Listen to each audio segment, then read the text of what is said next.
So guys, before I start the video, please hit that like button, support the channel. But anyway guys, before I start the actual conversation of the most overpowered NBA 2K18 playstyle or my career creation, or NBA 2K18 most overpowered my career player, I just want to say this. In NBA 2K18, 2K, here's what we don't want in NBA 2K18. Guys, take a look at this. In NBA 2K17, they introduced a new way to upgrade your player. It's so whack. They introduced these archetypes or these archetypes, whatever. It completely ruined the game. This is why we don't need the type of leveling system that was in NBA 2K17 in NBA 2K18.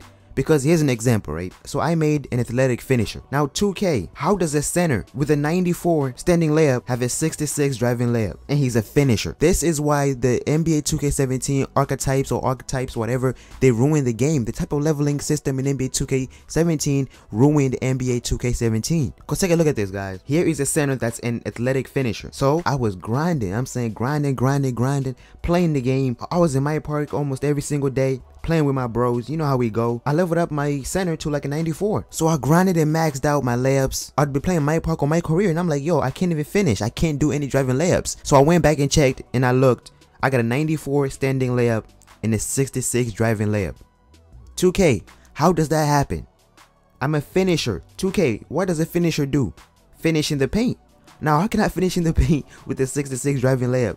And I'm a center. How can I even miss a layup if I'm completely open? A 66 driving layup? I thought that my driving layup was like all the way up. It's only a 66? 2K, I'm a rookie when it comes to driving layups. And to make things worse, 2K, how I got a 66 driving layup but a 70 driving dunk? So 2K, you're telling me that as a center that's an athletic finisher, I got a 94 standing layup, 66 driving layup, but my driving dunk is a 70? What's the logic in that, 2K? So 2K is telling me this. If I do a driving dunk, the odds of me making it are better than me doing a simple driving layup, and I'm a center. It ain't adding up. And look, I'm a center, right? But look at my post scoring. 2K, this is why you ruined NBA 2K17. Cause guys, this better not be an NBA 2K18. This is ridiculous. Cause guys, take a look at this, right? I'm a center. Just because I chose an athletic finisher, my post scoring is way low. Look at this, guys. If I upgrade my post scoring all the way up, it'll cost me 9,000 VC. It'll only be a 66 overall. My post scoring, and I'm a center. How am I a center and my post scoring is gonna be a 66? I'm a center, but guess what? For you to be a good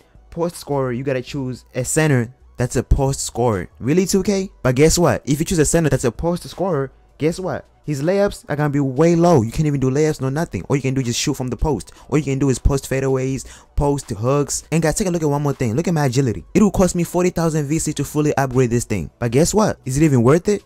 Hell no, because take a look at it. If I spend 40,000 VC on this one fully upgrading my agility, guess what I'll get? A 47 speed. 2K, what's 47 speed, 2K? And 2K for 40,000 VC? That ain't nothing. If you go in my park, you getting dropped, you slow, you a turtle. My acceleration, it only goes up +5. 2K, I got a 33 right now. My acceleration is at 33. You only gonna give me 5 more upgrades? What's that? That ain't gonna do nothing. 40,000 VC, 2K. And look at my vertical. I'm a center, right? My vertical should be like, what, a 70? It should be way higher than that. But guess what? For your vertical to be all the way up, you gotta choose a glass cleaner. 2K, what's happening? This better not be an NBA 2K18. I'm being serious. This is crazy.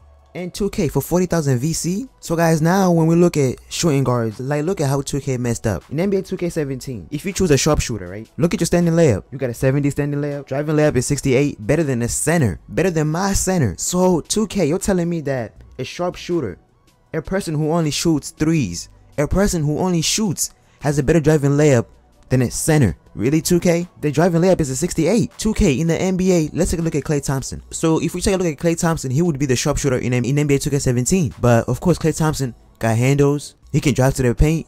He can dunk. He can do everything. So 2K, what is this? This ain't realistic. And guys, there's a lot more other my career creations that 2K messed up on. Like the playmaker, slashers. Like, it's like when you pick any of these archetypes, you take a big hit in your attributes. It makes no sense to me. Because obviously, Kyrie Irving is a slasher in the NBA. He's always going to the paint. Russell Westbrook is a slasher. He's always going to the paint. But of course, they can all shoot. But in NBA 2K17, they had it like, if you're a slasher, you can't even shoot threes. If you're an athletic finisher, your layups are like a 66. All they need to do is this. It's so simple, 2K. Just be realistic. In NBA 2K18 or in any other 2K, if you're a center, obviously, you dominate in the paint, rebounding, layups, hooks, everything, dunking. But of course, you don't have the best jump shot. if you're a shooting guard, you should be able to shoot threes and still have handles and still be able to do everything. Like in NBA 2K14, NBA 2K14 had the best upgrading system. Just bring that back and just fix it. But it's so simple, 2K. Just make it realistic and fix a couple things and we good.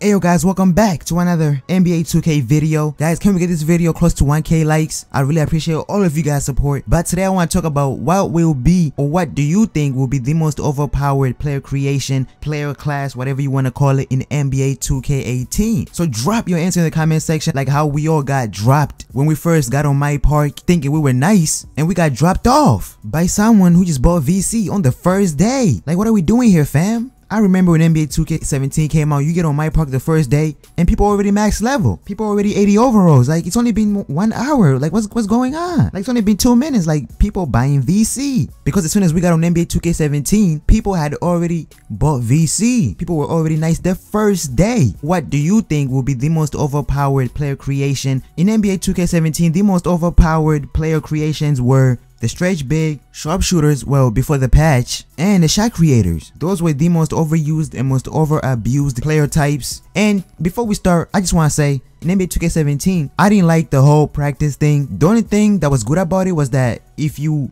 maxed out your player to like an 82 or 85, I forgot, you had to practice to get extra unlock points. You had to go to practice for you to max out your player. So you couldn't reach 90 unless you went to practice and got more points or whatever to upgrade your player. So when you're in my park, if you were like a 90, you're the person that was actually going to practice and doing the extra stuff to get your player to a 90 overall plus. But also there was a way around it. You could always sim game to the end and just go to practice and do it over again. So I think what 2K wanted to do was force us to play NBA 2K17 my career. But what people did was just sim to end and go to practice. You get what I'm saying? So I didn't like that. The whole practice thing to me is pointless. When I just let us get to a 90 overall, the max level, without the extra stuff. But anyway, let's get back to archetypes. So guys, with the NBA 2K18 being announced, so my question to all of you guys is, what do you think is going to be the most overpowered my career class in NBA 2K18? Because in NBA 2K17 at first, the most overpowered was the sharpshooter, because with the sharpshooter you would be making everything. Before they patched NBA 2K17, when the game first released, if you were a sharpshooter, you were the best. You made every single shot,